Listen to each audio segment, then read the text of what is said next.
ล่าพิการสายตามาตั้งแต่น้อย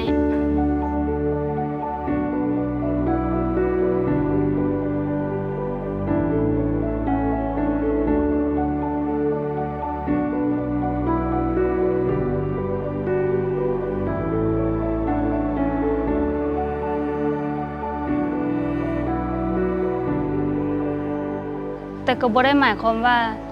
ลาบบ่มีความรู้ความสามารถที่จะเรียนรู้คือกันกับหลายคน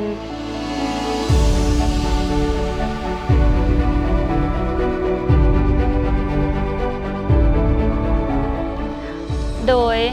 ชื่อล่าดารวงศ์ล่าเป็นนักศึกษาทูแลนซ์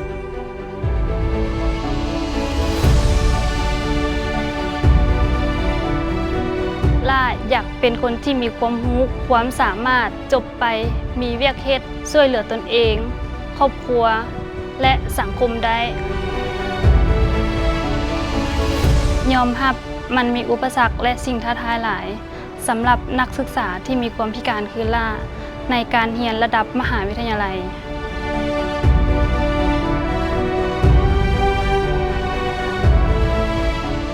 แต่ทูแลนซ์ได้ช่วยเหลือล่าลดผ่อนอุปสรรคเหล่านั้น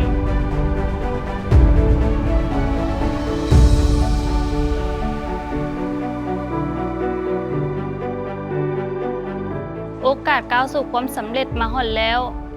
มาเป็นนักศึกษาทูแลนซ์กับพวกเรา